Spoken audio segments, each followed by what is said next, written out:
game plan kind of that everyone knows that the puck's going to the net.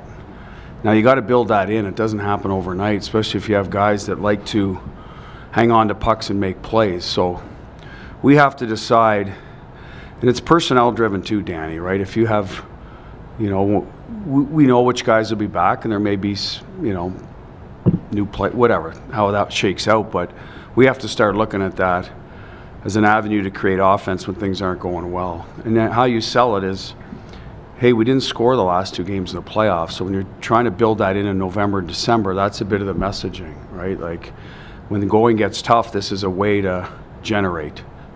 And maybe it works, maybe it doesn't. It doesn't mean you're going to score goals just because you throw it at the net, but you have, like their game-winning goal, right? It got to the net and a rebound. We had some opportunities to do that.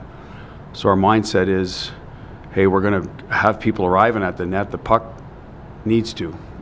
So that mixed with, driving pucks deep, turning up, hitting late people, or making an east-west play, because all the analytics show when you make east-west plays, the goalie has a tougher time stopping it. So that leads to goals too. So where's your balance?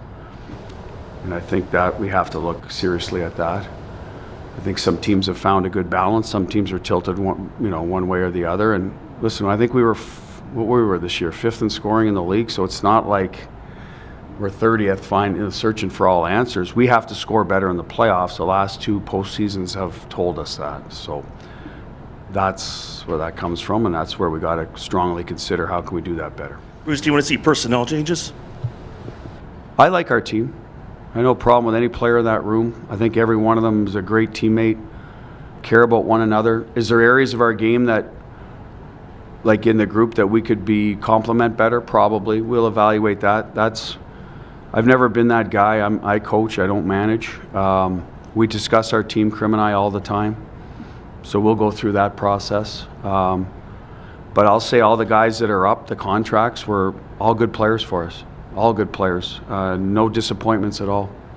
We'll probably have to look at areas because we're not the last team standing. Usually think, well, where can we upgrade?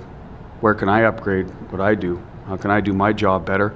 So we'll go through that process. I don't know if I'm answering your question, but like I said, I like our group. I think we're as strong group. Personnel we just didn't execute a high enough level. I certainly felt, I didn't walk away from Edmonton saying we had no chance. They're just better. I didn't feel that way. I felt we needed to execute better in a few of the games, and we could be the team moving on. You mentioned a couple times during the playoffs about the team kind of getting dragged into the fight, and during the season it didn't. You won 50 games. How does that change going forward, especially early on in games where you initiate instead of not initiating early? Yeah, that's an area we have to look at our starts. Even though our first period numbers I went through our analytics. We had expected goals higher than Edmonton in the first period, even though it didn't seem that way up until, I don't know if Game 5, yes it was, because it was when I came home. It would have been after Game 4.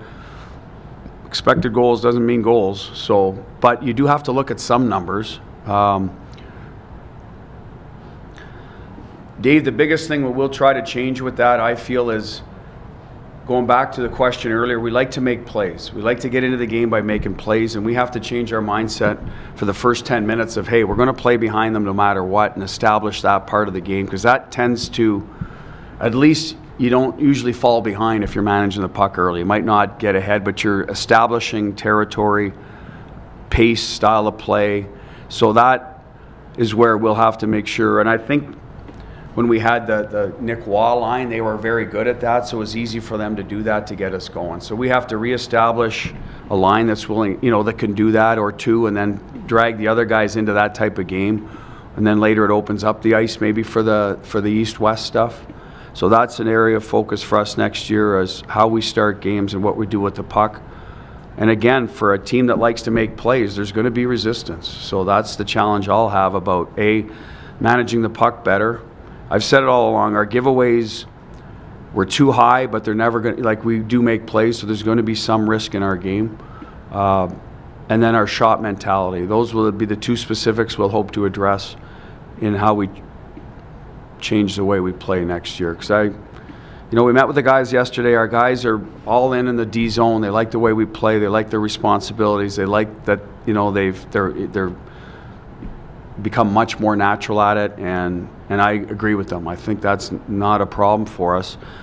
Being heavy in front of your net is a mindset, so I think that Edmonton was better at, the last 2 games than us, probably why we didn't score. So that's something that it's a mindset, but not necessarily a structural problem.